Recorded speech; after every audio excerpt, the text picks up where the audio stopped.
everyone, and welcome to our seminar today, presented by the Global Trade Chamber. And today we have a very, very special guest, Dr. Julio Acevedo. He's absolutely fantastic. You're going to hear all about him in a moment.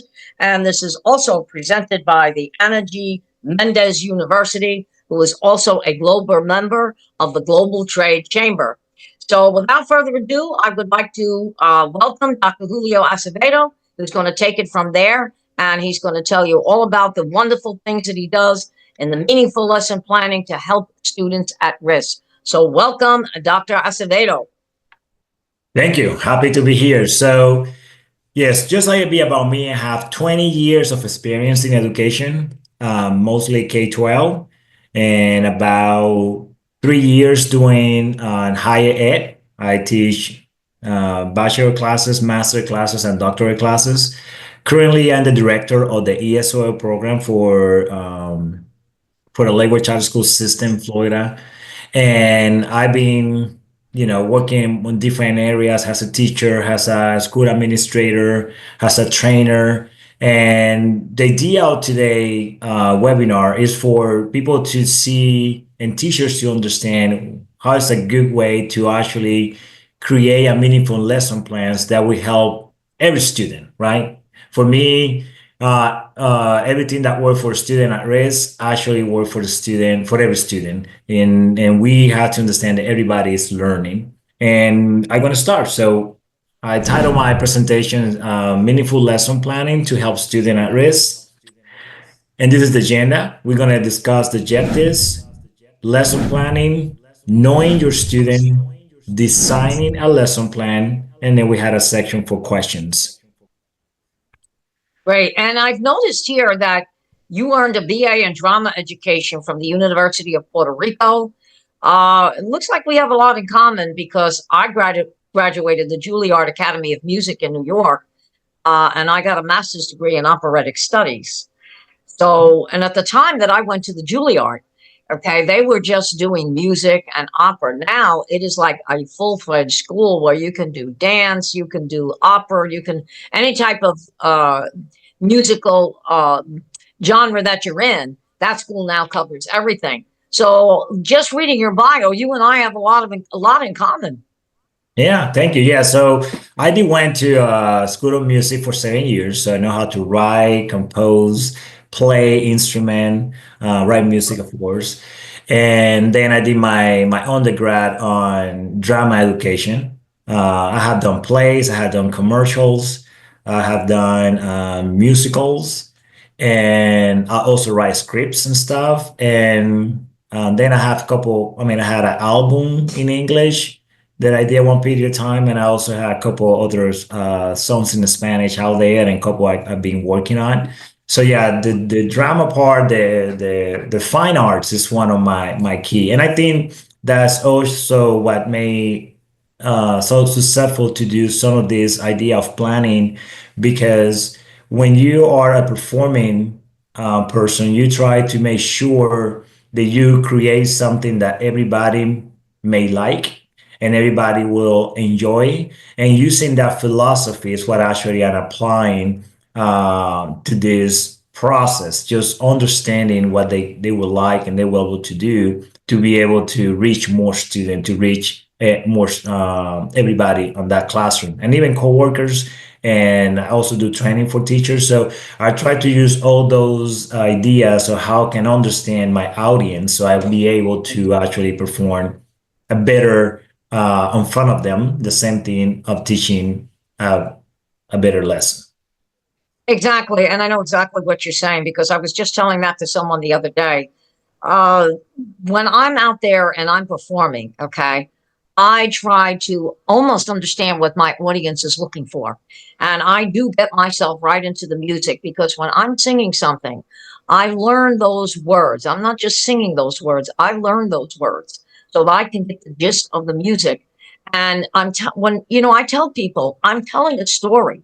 Okay, if I'm singing a jingle, or I'm singing a love song, or I'm singing a sad song, I put myself into that, because if I don't do that, my audience is never going to know what I'm singing about. And I remember having a vocal coach in New York and even at the Juilliard. They said, Angela, it's one thing to get up there and perform, okay, and sing, but it's the other to really get up there and perform and know your craft. And that's exactly what I do. So everything you're saying, I can totally appreciate it because, again, when I get up there, I actually block the audience out, even though I'm singing to them and they know that I've got this camaraderie. I'm looking at them and I'm getting the feel of the audience. But at times I block everything out and I just put myself right into that song. And that's what makes for more the perfect union when you're up there performing. That's the way I see it. And I think you see it that way too. Correct. You got that right. You got that right. So the objectives for today. So we're going to be talking about what is an effective teaching practices for every student, understanding the importance of knowing our student, Right. creating an engagement classroom environment, understanding our student accommodation needs, reflects about our student needs to make accommodations and modification as needed, and engage the student in a higher level thinking lessons. Because sometimes we thinking if the student may have a learning disability or may are ESO student or struggle with a subject, we tend to put everything more in a easy level for them to complete a task. But we actually need to put the student on the higher thinking level so they will be able to actually perform and fill that gap and get to the level they have to be. Yeah, exactly. And I always say that music, whether you're playing the piano or whether you're playing a different type of instrument or you're out there singing, it really is the universal language. And Mhm. I've seen a lot of people with disabilities, okay, when they start getting involved with music, and they've said this even in the medical field. When my dad had brain surgery many years ago, and they started playing music and they were working with him in therapy, he actually started coming back and his speech, he started recognizing songs, and that's how his speech actually came back. And within 1 year, he had full speech, and he used to whistle, and he used to sing, and he knew, every song that, of course, back in his era. So you're right. It's, how to teach a student with a meaningful lesson and even someone that has a disability. I think that's very important. And I'm glad that you brought that out because there's a lot of teachers out there that don't do that, but you're one of the exceptions that does. So that's excellent. Right. Thank you, thank you. And I create this model lesson plan, and this was for the state of Florida. And this particular is just the basic, this is like I call it the cookie cutter, knowing exactly what is required when you do a lesson plan. And then we're going to move through today to, from this cookie cutter, how we make it this be more meaningful. Right. But, of course, as a teacher, you need to know what grade level you're going to be teaching, what subject you're going to be teaching for that grade level, which one are the standards. In this case, in this example, are the Florida standards. What are the standards you have to be teaching? And for those standards, you will create some content objective. It could be one, it could be two, it could be five, seven, 100. I don't even know depending how big the standard is. And also you have to create some language objective, which would be to help the student to demonstrate understanding about the content in any of the four language domain. That's why I put four objective for language. Not that you have to create four language objective per content objective, but just to understand there are four language domain: writing, reading, speaking, and listening. And using all of them or some of them, you need to promote that in the classroom for the student to be able to perform and show you the understanding of the content objective, which coming straight from the standard. Exactly. I agree with all of that. So, when you're doing all of this, what are some of the possible challenges you as a teacher face when you're designing a meaningful plan? Well, a couple of challenges you can face is first not having all the data that you need to be able to understand the specific needs of your student. And I can give you a specific sample. So sometimes we get this standardized test result and they tell you score 2, score 3, score 1, score 5.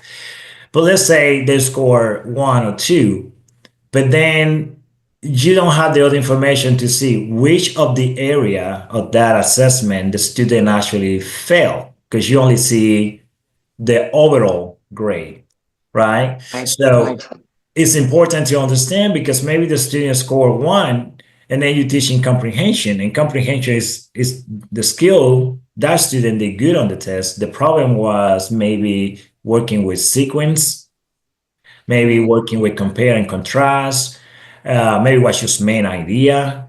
So there's, when you miss that part of the information, you won't be able to can give you that challenge to see if whatever you do in the classroom can help for that particular student. The other thing sometimes it could be challenging is, I mean, even when you start understanding your student after a while, sometimes there's some information the student do not provide or you don't able to get from the student. And let's say you start teaching, it happen a lot when it's coming those holiday seasons and people have different holidays based on the culture, based on their family religion. right. And then you say, okay, let's just talk about, I don't know, Valentine, who was recently. And the student might say, we don't celebrate that. Or what is that? I don't know that. And then you create this whole lesson, try to give an example, make it so motivated, have hearts. And Right. everything. What is this? So then you have to improvise and try to move that another direction. And another, Exactly. Exactly. And I know that word improvise very, very well. I had, oh my God, the instructors. I mean, even when I was at the Juilliard, if I just said one particular note wrong, oh my God, they would scream at me. Now today I understand why they've done that, because they were looking for perfection. But I also, when I graduated the Juilliard, I did take up with another vocal coach who had been on the Dean Martin show, and she had done Broadway, and I still remember her name, Allison Starr. And I think what she taught me was a little bit different than the Juilliard. I mean, the Juilliard taught me the craft and how to be on stage, but she really taught me how to connect with an audience. She wrote scripts for me, and she always said to me, "Look, just get the gist of the idea." She said, "But say it in your own words, okay, so that you really can connect with the audience." She was pretty strict too, so I totally understand where you're coming from, because there's a lot involved. And even me as a student, I sometimes would roll my eyes and saying, "Oh my God, what am I doing here? What am I putting myself through?" But now, as years have gone on, and I get on stage, and even if I'm not performing and I'm just hosting a show, I understand why those things were done, because now I can get out there and command the stage. And I'm not saying that I still don't make mistakes. Everybody does. But what you're saying, and sometimes it's a little difficult, I totally understand why my teachers were very difficult with me to get me to a certain point to where I am now. So everything you're saying, I totally appreciate. And to do this seminar with you today, I feel like I'm back in school, so I love it. good and No, I happy. do. I'm looking at your bio and listening to what you're saying. It's bringing back so many memories. So I'm sure I'm going to walk away from this webinar with a few lessons, and I will apply it to some of the things that I'm doing. So I must say thank you, because it's a great lesson for me as well. You're welcome, and I'm happy, and I hope that everybody sees some benefits through this and the way I see it, and to make sure they apply on their professional experience and personal experience, because I'm coming more talking about from the educational side, but planning is everything. And in life, you need to make sure you also make those good planning for everybody who's going to be involved in that particular activity in life too. So everything could be applied to our life experience also. I'm glad that Exactly. Now, something that you said, and this is probably one of the next questions. And I know I went through this as well. How do students really interact with a lesson? I, if I tell you how I interacted with a few lessons, you probably look at me with a couple of heads. But how did some of the students you had, how did they interact with those lessons? so normally, it's all depend. Most of the time, because as you do a lot of movement, you do a lot of different activities, Um, I like to start also building the background knowledge because I cannot assume they know everything already or they already have experience on their background. I mean, I live in Florida and I had a student who had never been in the beach yet. So you're going to talk about people in the beach and how you feel in the sand and how you feel the water. They had never been in there. So you had to create, and that's when I use my tic skill, and start building this whole they close your eyes and think you feel this and maybe I play some sound of the beach on the back of the wave and maybe some step walking in the sun so they can start living some experience to move there so they actually feel now they're building a background they be able to understand where we are Right. and that's important just to get them motivated to do the work. Yeah. Sometime I just go and I talk about a story and I show a map. We're going to talk about this story that happened, I don't know, in Italy. So then I show the map. I say, okay, we live here. So Italy is on this other side of this part of the world in Europe, and I go the whole doing the part of the map. They don't know yet what I'm talking about. This I just trying to educate about the map, and then from there I say, okay, so let's just go about this, read about this story. And when you start reading the story and they mention something about Italy, I say, oh, that's what we were talking earlier. So they make the connection and now they're interested in the story because they have a knowledge about it. They feel like this makes sense to me. Right, exactly. And it was funny in the Juilliard, they actually took us through history because there was a lot of songs that we did or a lot of the music that came from different countries. So they wanted us to know the history of those countries. And a lot of times, we'd get a history lesson, and the next day we thought, we would get a Q&A, and all of a sudden the teacher would turn around and say, all right, just get up here and tell us about the country. What did you learn? What did you feel? And what song out of that country do you really want to perform? How are you going to connect with that audience? And luckily for me, I was always pretty good at that, but I saw a lot of students that, oh my God, just to ask them to get up and do something like that.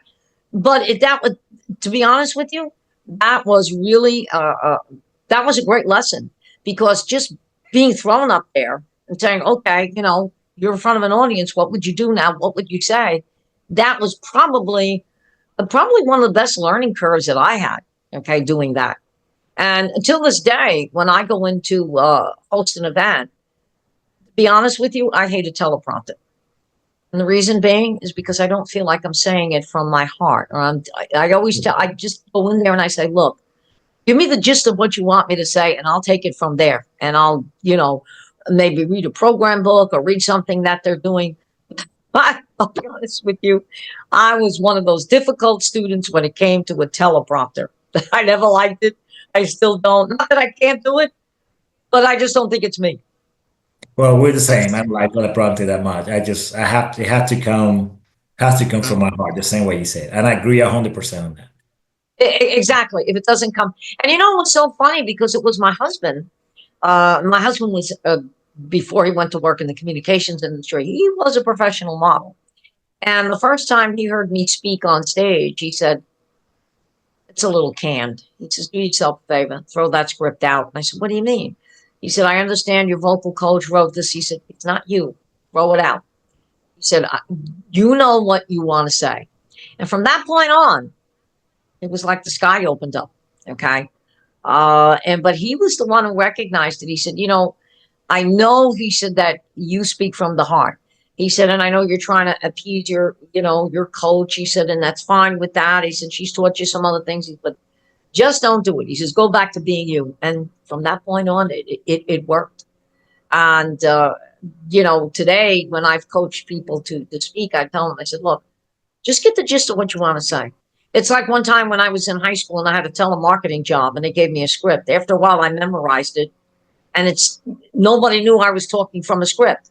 But that's what I'll do. I'll memorize it because then you call somebody up. They can tell if you're reading from the script. You know what you're going to get? Somebody's going to hang up on you. But if it sounds like you're having a conversation with someone, you're going to get that fuzzy, wuzzy, warm feeling. True, true. I agree 100%. Yeah. So the other thing I did want to ask you was, have you ever found a lesson that didn't work for you? Can you kind of give an example and how you'd overcome that? Well, I can give you an example. I have, it's not specific that the lesson didn't work for me. It was mostly that I have to come with a second plan.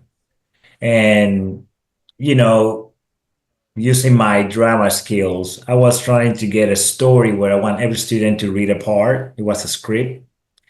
And the first time I brought that, I had every student had a character to read. This particular student didn't want to read anything. He refused Wow. to read. And I said, okay, I need to find a way that can motivate him to read, right? So I went back to the script and I find out a character who say just one part. And I said, listen, let's just do something. We're gonna switch character. I'm gonna do this character, and you're gonna do this other character. There's only one part. And I say, if in case you're afraid to read it, I'm gonna help you. So I start reading, everybody had their part. And when that part came, he started reading and he say, do you mind if I read another part? I said, well, you can take my character from now on. And then he continued reading, right? He just need that motivation. The other example, Exactly.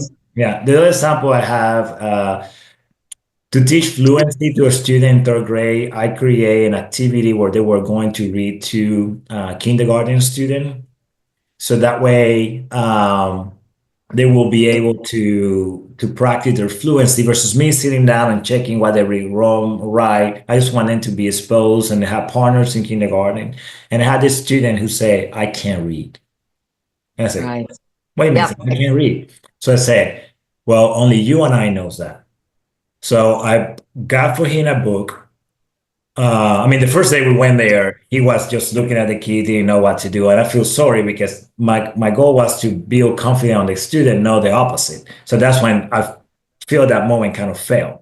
But since we do it every Friday, for the second Friday, I got a story for him without words, just pictures.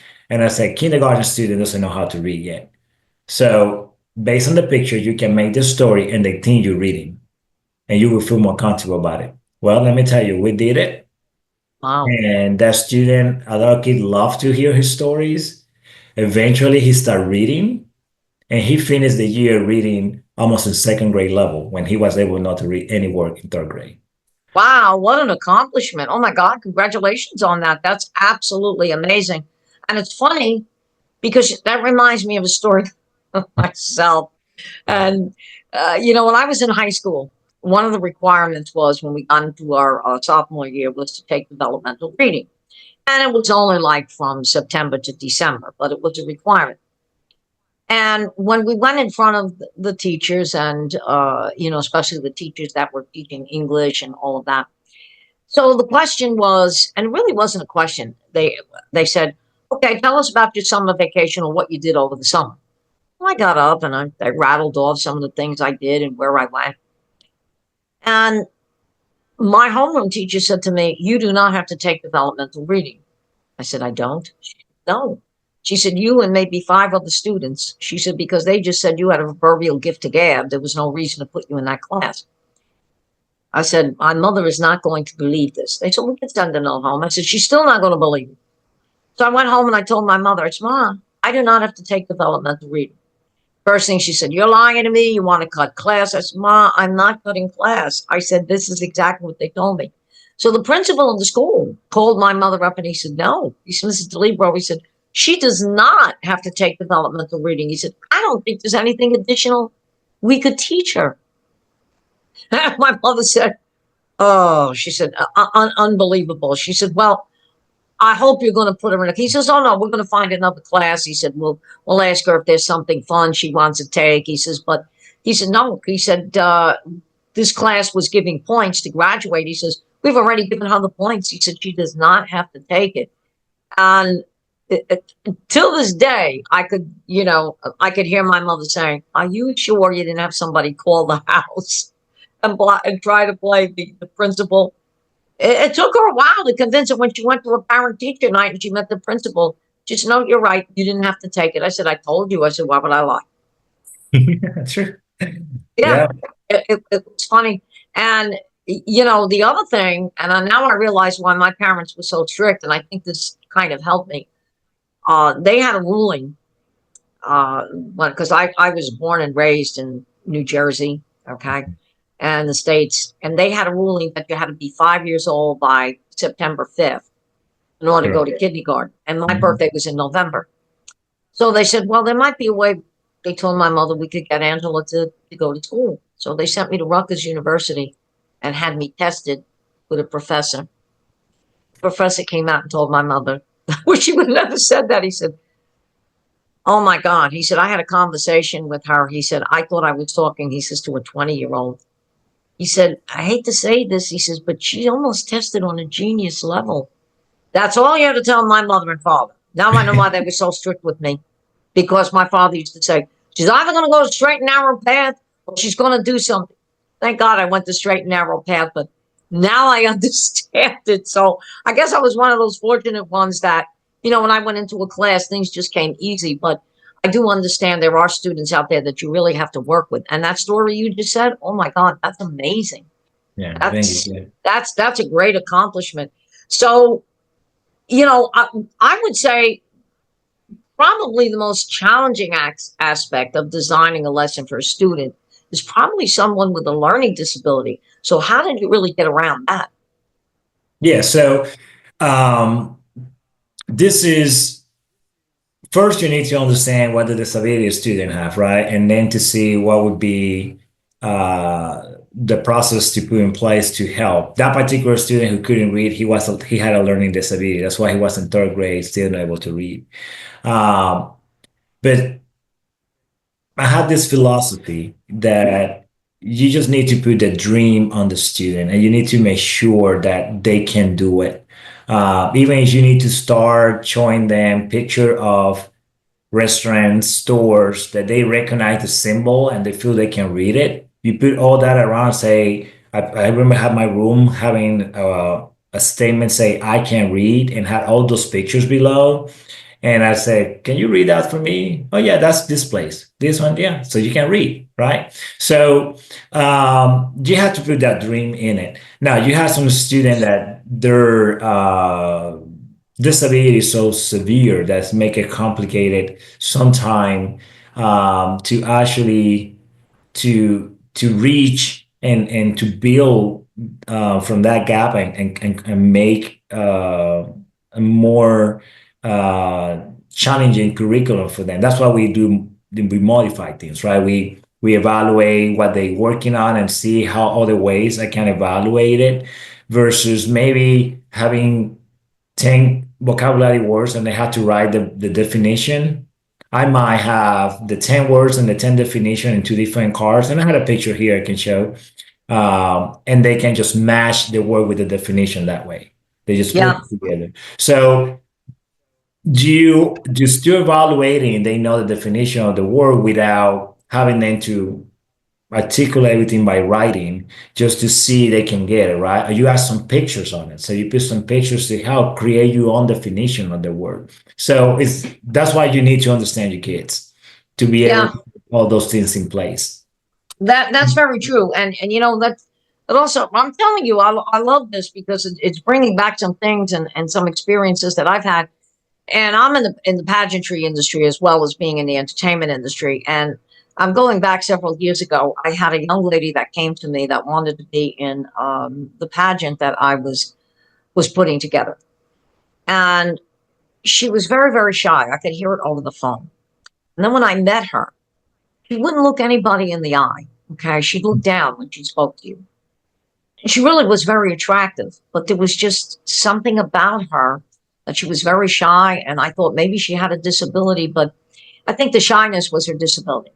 And she said, do you really think I could do this? I said, I know you can. And we worked with her, and she read the night of the pageant. She actually got into the top 5. She got an award. To this day, okay, her name is Debbie Goldstein. She got married. It's Debbie Duran. To this day, she thanks me from me putting her in my pageant. She went on to go into 5 other different pageants, won 2 of them, started her own computer company, then started her own pageant, and the rest was history. Just because there were other pageants that said, no, we're not going to deal with her. And I said, why? I said, so the girl is shy. I said, she's attractive. I said, we can always work with her. I said, gowns can be donated. I said, we can make her up. I said, she could become stunning. And because of that, she went on to have a successful career. And if I've done anything in my life, if I've had done anything, that is probably the highlight of what I've done in my industry, because I was able to take someone who was shy, that's a little bit of a disability, and turn them into like a global winner. Yeah, and you bring a good point because the main thing is knowing your student.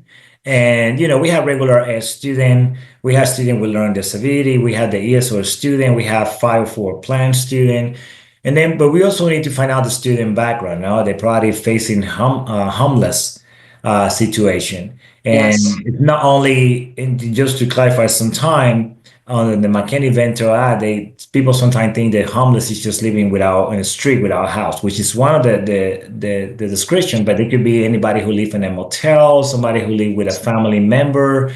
I mean, anybody who maybe live on their own house but they have no power or no water, have broken windows. So it's a lot of different criteria, also definitions of homelessness. Migrant student who they're student who their parents work maybe in the fishing industry or in the agricultural work, and they have to follow the crop. So they might start the school year in one school, and then they move mid-year to another school, another state, another district, different standards, different weather, different experience, having a hard time to build friends. And sometimes we take those things in consideration because those are barriers. Now we have the right, immigrant student, who are the one who coming from other countries that are not part of the United States, and they're also facing other situations. Maybe they escaped there because they were dangers in their country. Maybe it's a war going on. Maybe it's something with the right, government. They leaving their family to be here. Some of them. I had a student last year in high school. He came with good grade from his country, but he didn't want to continue working toward his graduation because he said, "My mom cannot leave the country; she won't be here. I don't right. care about graduating." And I said, "Yeah, but you can do it, and that can help to bring your mom later." So we have to put some things in place. He actually graduated, but we had a hard time trying to motivate him to do the work. Now, the cultural background, any emotional stability, things they like to do, they like to sing, they like to dance, they like model, they like to build things, right? What is the social status? I mean, there's a lot on the background of the student. I mean, everybody's their own world. And that's not the part that's complicated. Sometimes we as teachers to know unless you build a strong relationship with the student. But Yes, when we're going to create a lesson plan, we need to understand this. Now, they have the student data with formative assessment, summative assessment, classroom work, observation, and so on. But all that influence, right? But we need to make sure that we try to get the best picture we can from the student. So when we create a lesson, we are not disrespectful to any culture, not disrespectful to any student, not disrespectful to any living condition, not disrespectful to somebody who speaks another language, not disrespectful to somebody who had a learning disability, not disrespectful for somebody who actually is gifted, who's the opposite, like you mentioned in your case, Angela, like that happened to my son. My son, he's like QS 135. He's kept a grade because he was so smart. So we need to make sure we can have those things in place so we can provide the best education experience for every student, right. targeting their need. The need could be something they're missing that we need to give, and from some other that the gift to students they're so smart that's something that we are missing that we need to give them so they can continue to excel. Um, I had this part, we have to look at the data, multiple data, like assessment, like I mentioned before, observation, their language acquisition, is the ESC, what type of disability they have, if Right. they have behavior issue, all those type of data that we had to look for. But then we had this part, right? we had the learning disability part, and we had some more known, dyslexia, dyscalculia, dysgraphia, and sometimes people have an understanding of those, and they might get confused thinking, well, dyslexia, he just missed the number, he just missed the letters in different order. Yeah. Well, not exactly. Is the way the brain kind of absorb the information and excel the information out. This calculated with the numbers. So we need to understand what is the problem and try to make it. Sometimes it's just they need glasses and we don't even know. Right. And then we find out, I mean, 2 plus 3 is 5. What the student telling me that 2 plus 3 is 7, right?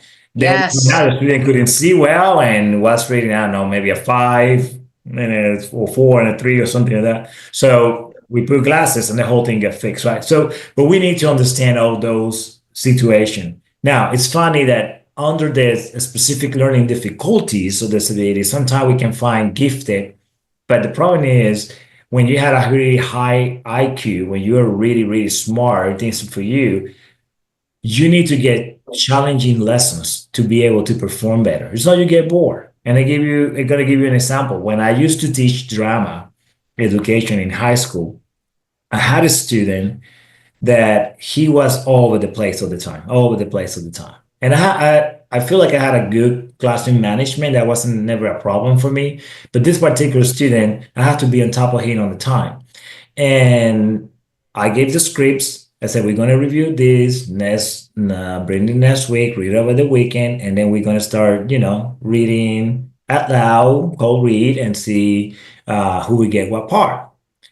Well, he came on Monday without the script. And I said, Oh, jeez.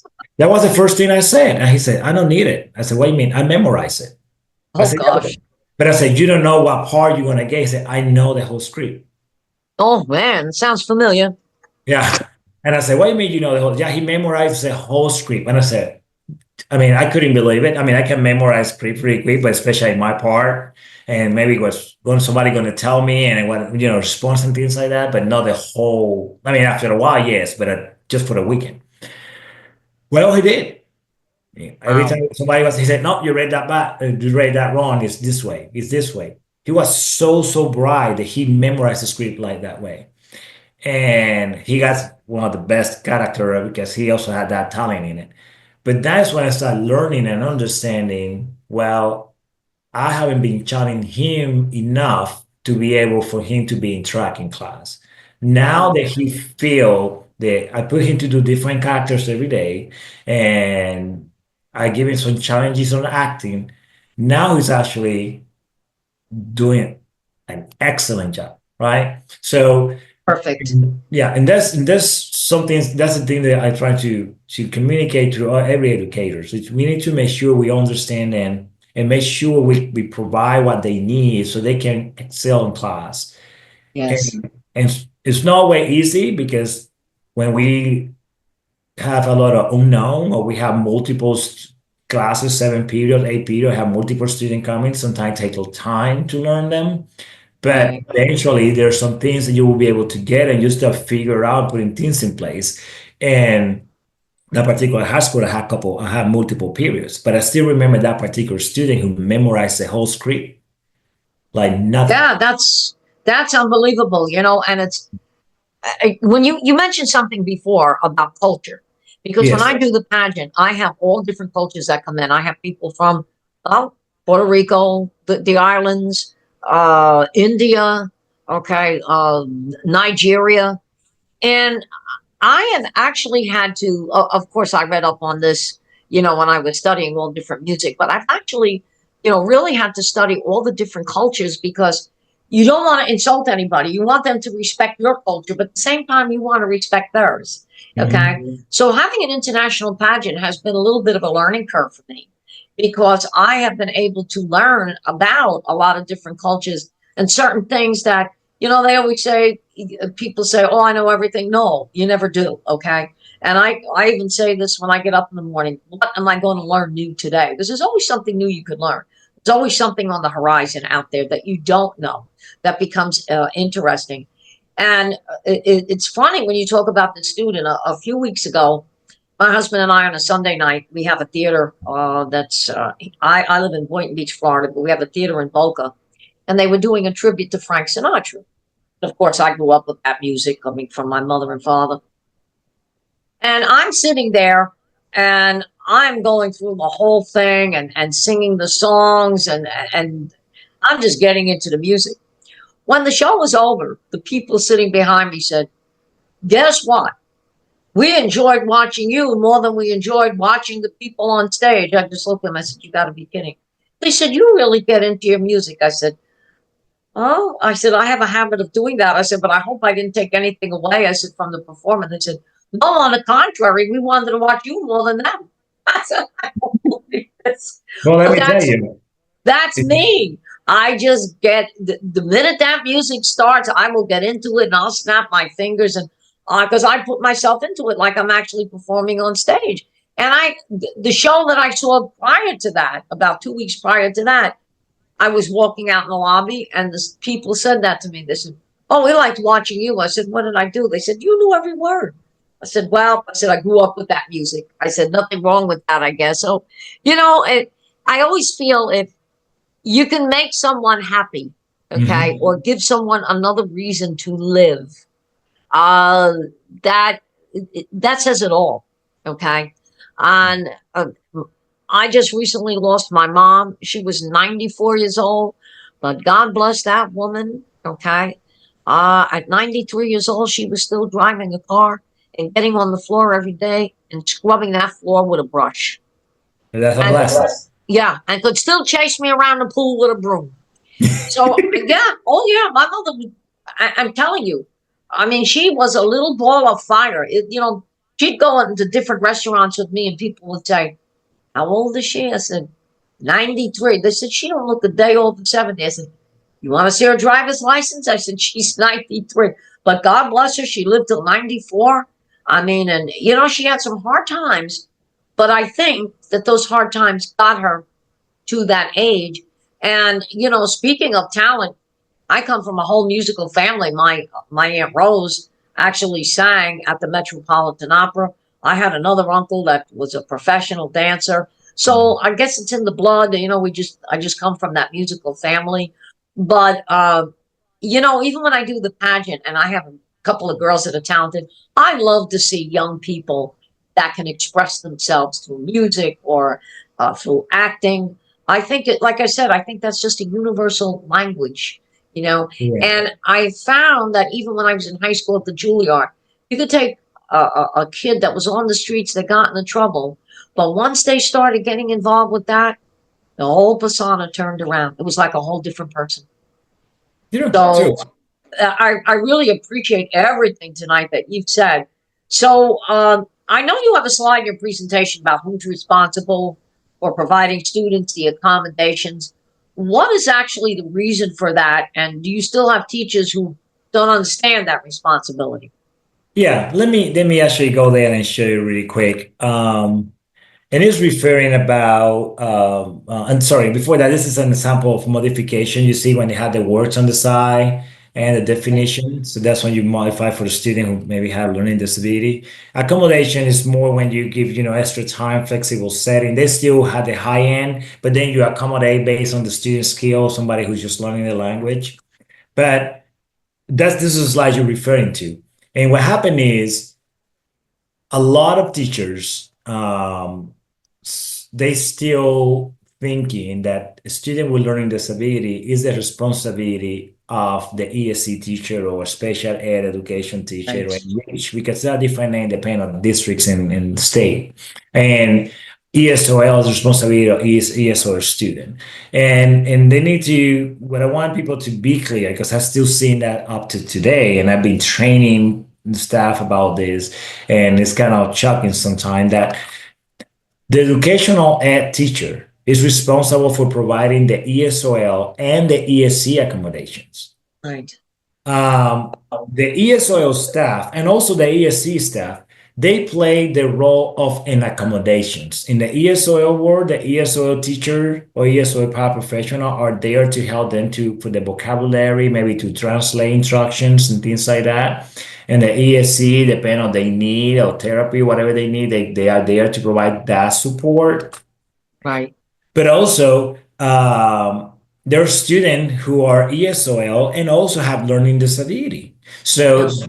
both the general ed teacher and the ESC teacher are responsible for providing the ESOL accommodation, and the ESOL teacher and the general ed teacher are also responsible to provide the ESC accommodations. Um, so the ESC teacher will provide ESOL accommodation in addition to the ESC accommodations, and the same thing with the ESOL teacher will provide ESC accommodation in addition to the ESOL. Wow. The ESC accommodation cannot replace the ESOL accommodations and vice versa, right? And the reason I have this picture of the cat took here is you have students that like this plant. This plant only need soil and sun and survive. Doesn't need anything else. Wow. Water once in a while, right? But you have a student that this water lily who Yeah. the water and the sun, but doesn't need the soil. And those kids are in your classroom, right? Right. So how you differentiate for those kids? Now you have other kids who actually need water, fertilizer, the sun, Yeah. the dirt. They need everything to be able to survive, right? This would be your ESO student, your ESC student, your high risk student.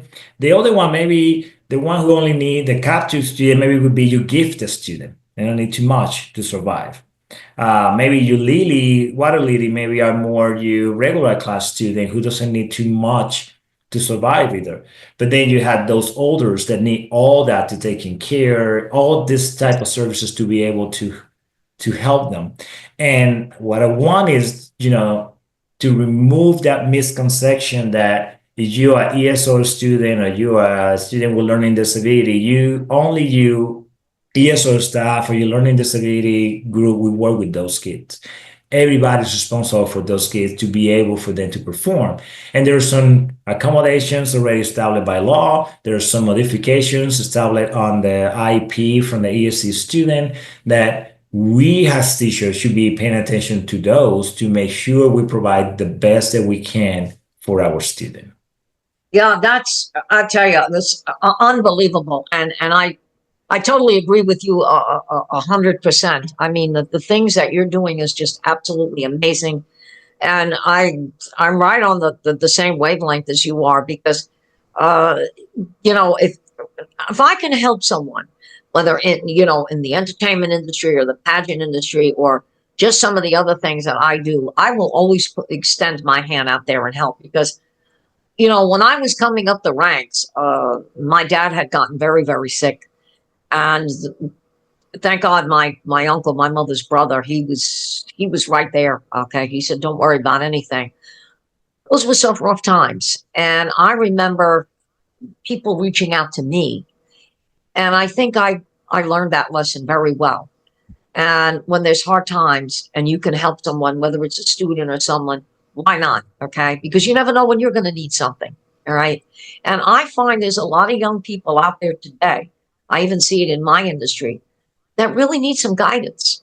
And one thing that we do at the Miss International World Organization, which is my pageant, we empower women. Okay. It is a women's organization, but we really empower them. And we were just recently written up in a magazine in Europe. And the article was entitled, Why Our Crown Has Been the Key to Success for So Many Women Around the World. And I was very proud of that.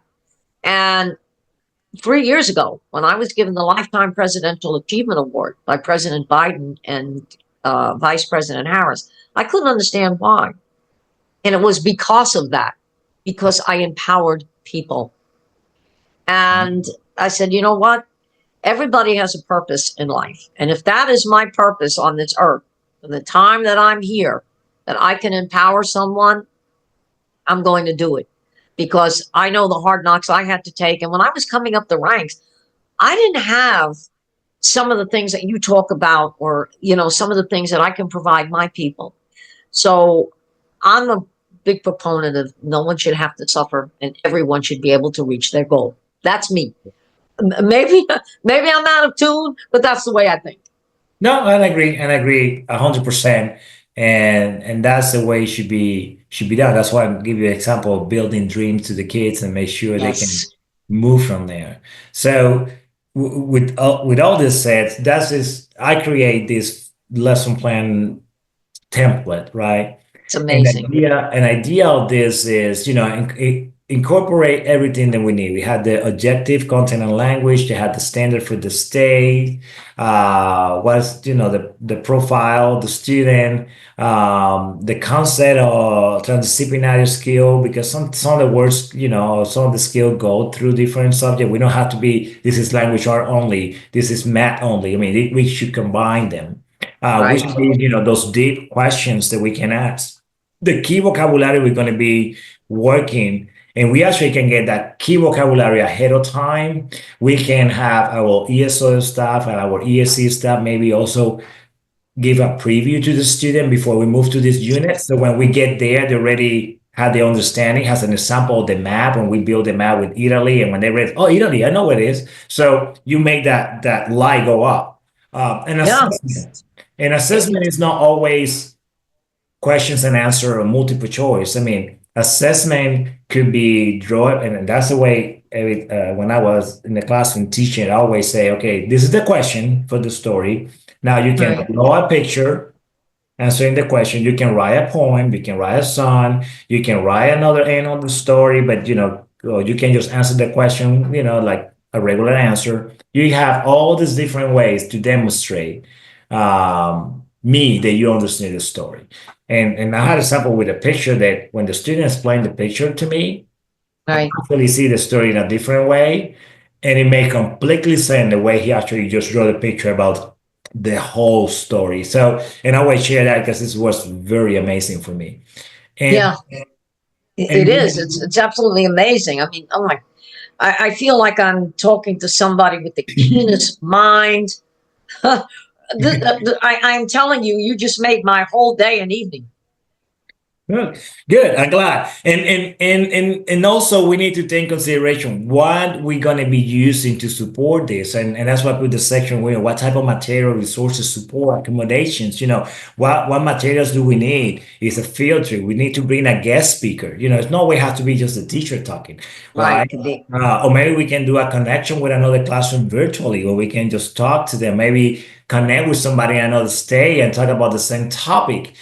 In the world now, is the technology is the way it goes, and these students are very into technology. Maybe we can just do some, hey, this versus working with the partner next to you. Let's try to connect with another school and work virtually with another person. You know how empowered that's going to be, because Ah, oh, where you live? What time is that? What is the weather? Oh, I'm here in Florida. Are you there? No, in Michigan. yeah, that's very empowering. Oh my, Yeah. yeah, So now, but unbelievable.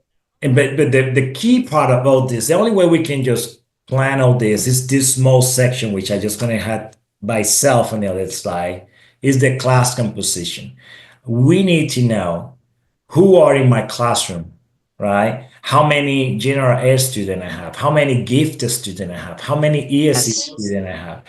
On the ESO world, we have different tiers. Tier A is the non-English speaking, it's just brand new here in the state. So we know the very, very limited English to non-English. Tier B, they're limited English. And tier C, they're a little bit more proficient, but still deficiency. So that's why I haven't come out of the program. So I know for those students on those group, I know how can I create my lesson. And 504 plan, depending, how many I have for those groups. So is I know that I have, I don't know, two gifted students in my class. I know I have to do something challenging for even one student. So we're going to learn the same concept, but what I can do that would be challenging for this student, I mean, extreme challenging for that student, more than just answer questions or fill the blank, right? right. What I can do that probably would be a modified lesson so I can target my 341 ESC student in my room. Why can I do that linguistically is more accessible for my tier A, tier B, and tier C student, right? And what I can Right. do for my 504 planning student that I can help them to go through. Some of the 504 plan is more about health, so maybe it's not too much on the intellectual side, but I need to take that in consideration because they might have a standard time, right? So I need to make sure I give it the same like my ESC, my ESOL, my 504 had a standard time. I need to make sure I provide that for that student. I have to have that aware. The only way I can just fill that whole lesson plan that I show here if I had these numbers and I know who they are and I can make this work. Oh, yeah, and unbelievable. Now I do totally understand why you have been invited to speak at several national conferences. Okay. Your knowledge and what you're doing for these students is unbelievable. But what would be your last piece of advice for new and veteran teachers about this topic? Well, what I would say is we have to commit to our student and to make sure we take our time to understand them, to learn them, and actually to take a little bit of extra time at the beginning. We take a little bit extra time to actually know all your students, where they are, who they are, how they move.